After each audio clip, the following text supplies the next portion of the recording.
ఓం సుముఖాయ నమః. ఓం శ్రీ గురుభ్యో నమః. ఓం శ్రీ శివానంద పరబ్రహ్మణే నమః. సిద్ధవేదము 11వ భాగము. ఈ సిద్ధవేదము ప్రస్థానత్రయంలోని సారానంతా గురుశిష్య సంవాద రూపంలో మనకు అందించారు. ప్రస్థానత్రయం అనగా భగవద్గీత, బ్రహ్మసూత్రాలు, ఉపనిషత్తులు సారము. గురువుగారు అడుగుతున్నారు, అప్పుడు సృష్టించినది ఏది? జీవశక్తి అయిన వాయువు. అయినా అటువంటి వాయువు ఒకటి ఉండినా మాత్రమున సృష్టి అగునా? అగుటలేదు. అట్లయినా ఆ వాయువు దేని నుండి సృష్టించుచున్నది? పంచభూతముల నుండి. పంచభూతములేవి? పృథ్వీ, మన్ను, అప్పు, జలము, తేజస్సు, అగ్ని, వాయువు, ఆకాశము ఇవియే. వీటినన్నిటినీ రూపము లేని ఈశ్వరుడు ఒక స్త్రీ కడుపులోనికి తీసుకుని వెళ్ళి ఏ విధమున సృష్టించుట? అట్లు సృష్టించుటకు వీలగునా? వీలు కాదు. అట్లయినా దేని నుండి సృష్టించుటని మనము ఆలోచన చేయవలసినది. దానికి దృష్టాంతము 4-5 ఏండ్ల ప్రాయము గల ఒక బిడ్డ సంయోగము చేసినా అటువంటి సంయోగము నుండి సంతానము కలుగటలేదు. కారణమేమి? ఆ బిడ్డకు ఇంద్రియ స్ఖలనము లేనందున. ఇంద్రియం అనగానేమి? శుక్లము. శుక్లమయుండు బీజము స్త్రీయందు పోయి పడకయుండున గర్భము కలుగదు. అప్పుడు దేని నుండి సృష్టించుట? శుక్లము నుండి. అటువంటి శుక్లము జీవునకు క్రిందగానున్నదా లేక పైగానున్నదా? జీవునకు క్రిందగానే ఉన్నది. అప్పుడు ఆ జీవుడు ఎచ్చటనున్నాడు? ఆకాశమున. ఆ ఆకాశము ఏదని మునుపు చెప్పబడినది? శిరస్సు అని. కాబట్టి ఆ ఆకాశము భూమధ్యమునకు పైన శిరస్సు లోపల మాడు ఉచ్చి వరకు ఉన్నది. ఆ ఆకాశమునందే జీవుడుండుట. ఆ జీవుని చలనమునకే జీవశక్తి అయిన వాయువని చెప్పుట. ఆ వాయువు ఉద్భవించిన భూమధ్యములోనే శుక్లముండుట. శుక్లము భూమధ్యమునే ఉన్నదనుటకు దృష్టాంతము వ్యాధి వలన జడము కృషించయో లేక నాడులను క్షీణము కలిగో లేక చాలా దూరం నడుచుట వలన ధాతువులకు క్షీణము కలిగినందువలననో మొదట స్త్రీలను చూచి మోహించియో అదియును కాక వేరేదైనా యొక్క విధమైన కామము చేత స్వస్థానం నుండి చలించిన శుక్లము సంయోగ సంయమున చలనమైన ఎచ్చటి నుండి శుక్లము బయట వచ్చుచున్నది తెలియటలేదు. పై చెప్పిన ప్రకారము ఏ విధమునను కామకలైన స్వస్థానం నుండి ముందుగానే చలించక సంయోగ శ్రమ సమయము మాత్రము శుక్లము చలించినట్లయినా జడము వణుకును, కండ్లు మూసి తెరుచుకును, తల వణుకును. దానికి కారణము సర్వనాడులను నరములను చేరు స్థలము భూమధ్యము. అది ఏ సుషుమ్నయని చెప్పబడు అగ్నినేత్రము. నాడులలో నుండి ఉద్భవించిన వీర్యమే శుక్లము. అది అగ్నినేత్రముగు భూమధ్యమున యుండును. దానికే అగ్నిస్వరూపమైన శుక్లమని చెప్పుట. జీవుని నుండి ఉద్భవించిన శక్తి అయిన వాయువు. జడములోన క్రిందకు మీదకు గతాగతము చేయుటయు అటువంటి శక్తిపై విధమైన చలనము వలన పంచేంద్రియముల మూలముగా బయటకు పోయి నశించుచున్నది. ఈ ప్రకారముగా నశించబడు శక్తియే మాయ సృష్టించగలుగుట. సంయోగం వలన అయిన సంయోగ సంయమన పై చెప్పిన ప్రకారము పంచేంద్రియముల మూలముగా బయటకు పోవు శక్తి బయట పోక తన లోపలనే ఏకగతియే వేగ శ్వాసమై పై భాగమున తన ఉద్భవ స్థానమైన భూమధ్యమునకు వెళ్ళి అచ్చట స్థితి చేయుచున్న జీవునితో చేరును. అనగా లోపల గతాగతము చేయుచుండు శక్తి స్త్రీగను భూమధ్యమున స్థితి చేయుచుండు జీవుడు పురుషుడుగాను ఉన్నది.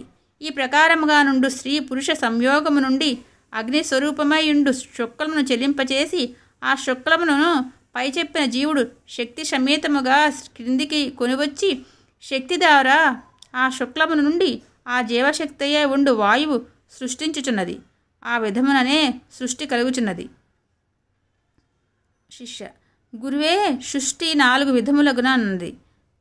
సృష్టి 4 విధములుగానున్నది అనగా స్వేదజ, అండజ, ఉద్భిజ, జరాయుజమని చెప్పుచున్నారు కనుక అటువంటి సృష్టి స్థితులను వివరించవలేనని ఆపేక్షించుచున్నాను.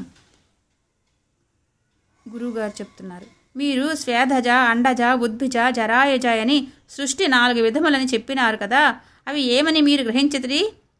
స్వేదజమనగా చెమట నుండి ఉద్భవించు పేనులు, నల్లులు మొదలగునవి. అండజమనగా గ్రొడ్ల నుండి కలుగు పక్షులు, పాములు, చేపలు మొదలగునవి. ఉద్భిజమనగా పృథ్వీలో నుండి ఉత్పత్తి అయిన పచ్చిక, పొదలు, వృక్షాదుల వరకు ఉండునవి. జరాయుజమనగా ప్రసవించు ఉన్నటువంటి మనుష్యులు, పశువులు మొదలగునవి. గురువుగారు మళ్ళీ అడుగుతున్నారు. అయినా ఈ ప్రకారం ఉండుటకు వీలు లేదు. ఏలననగా మీరు తలచిన ప్రకారము చెమట నుండియో గుడ్ల నుండియో భూమి నుండియో ప్రసవము నుండి ఉద్భవించినవి అన్నయ్యూ వేర్వేరు విధమున కాదు, అన్నయ్యూ ఒకే విధముననే ఉద్భవించుట. అది ఎలాగొనగా నల్లి పేను మొదలగునవి గ్రుడ్ల నుండియే ఉద్భవించినవి. నల్లులందు స్థలములైన రంధ్రములలో అనేక నల్లులు గ్రుడ్లను చూడవచ్చును. ఆ గ్రుడ్లు పగిలియే నల్లులు వచ్చుచున్నవి. అదే ప్రకారంగా పేనులకు గ్రుడ్లున్నవి. ఆ గ్రుడ్లకి ఈపె అని పేరు. ఆ ఈపే పగిలిన పేనులు వచ్చును. ఇది మనకందరికీ తెలిసిన అనుభవ విషయమే కదా. ఇటువంటి రెండు వర్గములను మనుషులని అభిమానించు వారి రక్తపానము చేసి జీవించుచున్నవి. కనుకనే నల్లులు జనులు అధికముగా నివసించు స్థలములందును పేనుల జనుల తలల ఎందును ఉంటున్నవి. ఇట్లు కాక చెమట నుండి ఉద్భవించినట్లయినా అందరికీ చెమట కద్దు, అయినా అందరికీ పేనులు ఉండుటలేదు. అది కాక జనులు నివసించు అన్ని స్థలములలోనూ నల్లులు కనబడట్లేదు. ఇది మాత్రమూ కాదు, అనగా బ్రహ్మాండ కటాహమే స్వేదజోద్భవము. బ్రహ్మాండ కటాహమే స్వేదజోద్భవము అనగా లోకము యావత్తు స్వేదము నుండియే ఉద్భవించినది. స్వేదము అనగా స్వయముగా కలుగు చెమట. ఆ చెమట కలుగుట కారణమేమి? ఉష్ణమధికమైనందువలన. ఉష్ణమధికమగుట కారణమేమి? వేడి ఎక్కువైనందువలన. వేడి ఎక్కడి నుండి కలుగుచున్నది? అగ్నిలో నుండి. అగ్ని ఎచ్చడి నుండి కలుగుచున్నది? వాయువు నుండి. వాయువు అనగానేమి? జీవశక్తి అయిన దేహము. అట్లయినా వాయువునందు దేహమునందు అగ్ని ఎక్కువైనప్పుడు దాని నుండి ఆవిరియే ఉద్భవించిన చెమటయే శుక్లము. అటువంటి శుక్లము నుండియే సర్వ విధములైన సృష్టి కలుగుట. అప్పుడు అన్ని ఉద్భవములు స్వేదము నుండి కలుగుట కాదా? మన జడమునందు కలుగు చెమట నుండి ఏదో ఒక సృష్టి కలగదు. దేహము యొక్క చెమట వలననే సృష్టి కలుగుట. దేహము ఇటువంటిదని తెలియక ఇండుట వలన లోకమున తప్పుగా తీర్మానించుటకు చోటు కలిగినది. దేహమన్నది పైన చెప్పిన వాయువే ఉన్నది. దాని యథార్థమును ఎప్పుడు లోకమునకు జనులు తెలుసుకుందరో అప్పుడే అటువంటి తప్పు తీర్మానము మారును. అదియును కాక ఒక బిడ్డ పుట్టినప్పుడు దానికి శుక్లం ఉండుట లేదు. దానిలో అగ్ని ఎక్కువై వచ్చినప్పుడు క్రమేణా శుక్లము వృద్ధయే కామాదులు కలుగుచున్నవి. ఈ ప్రకారముగానే అన్నియు స్వేదము నుండియే ఉద్భవము. ఇటువంటి శుక్లము నుండి ఏ విధముగా సృష్టించుటని వివరంగా వేడుకొనుచున్నాను. ఈ స్వేదమయుండు శుక్లము మొదట గ్రుడ్లగుచున్నవి. ఆ గ్రుడ్ల నుండియే ఉద్భవము. అది ఎలాగనగా నేపాలం పాలుని ఒక ఆకున ఇంచి ఒక కొబ్బరి పొలను గుండ్రముగా ఉంగరములాగన చేసి ఆ పాలలో తడిపి తీసి ఊదిన తెట్లుగు పోచున్నది. పిల్లలు ఆడుకునే సబ్బు నీళ్ళతో ఆడుకునే విధానము. అది గ్రుడ్ల ఆకారముగా పోచున్నది. దానికి కారణమేమి? దానిని ఊదినప్పుడు వాయువు దానిలో చేరునందన. అట్లయినా ఆ పాలు యొక్క విధమైన జిగట కలిగినది. ఆ జిగటకానున్న పాలలో ఉంగరములాగన చేసిన పుల్లను ఉంచినప్పుడు దానిలో గల జిగట పాలు గుండ్రమైన ఆకారముగా అంటుకుని దానిలో ఊదినప్పుడు ఆ జిగటగల పాలు ఆ పుల్ల నుండి వేరుపడక సాగి దానిలో వాయువు నుండి గ్రుడ్డు యొక్క ఆకారము గల పుల్ల నుండి వేరైపోచున్నది. కానీ ఒకటయో రెండో, కొన్ని 5, 10 మరికొన్ని చిన్న చిన్నవై అధికముగాను, కొన్ని ఏమీ లేకను పోచున్నవి. ఇది ఊదువారి క్రమం అనుసరించి సంభవించుచుండును. ఈ ప్రకారమే శుక్లమన్నది ఒక విధమైన జిడ్డయి ఉన్నది. ఆ జిడ్డయి నుండి శుక్లమును సంయోగ సమయమున జీవశక్తి అయిన వాయువు చెలింపచేసి ఆ శక్తి అయిన వాయువు మూత్రద్వారము మూలముగా త్రోసుకుని బయటకు వచ్చుట. మూత్రద్వారము కొనవరకు వచ్చిన సమయమున ఒకే విధముగానున్న శక్తితో గూడిన ఆ వాయువు యొక్క గతి అనగా ఆ శుక్లము మూత్రద్వారము కొనయందు కొంచెము సాగి దానిలో ఆ జీవశక్తి అయిన వాయువు నుండి అది ఒక గ్రుడ్డు ఆకారముగా మూత్రద్వారము నుండి వేరుపడి గర్భపాత్రమున పోయి పడుచున్నది. ఆ ప్రకారముగా ఎన్ని చుక్కలు పైన చెప్పిన ప్రకారమైన శక్తితో కూడిన వాయువు నుండి గ్రుడ్ల ఆకృతిగా గర్భపాత్రమున చేరుపడుచున్నదో అంతమంది బిడ్డలు కలుగుచున్నది. అదియుకాక కొంతమంది పాము గ్రుడ్లను ప్రసవించుచున్నారని చెప్పుచున్నారు.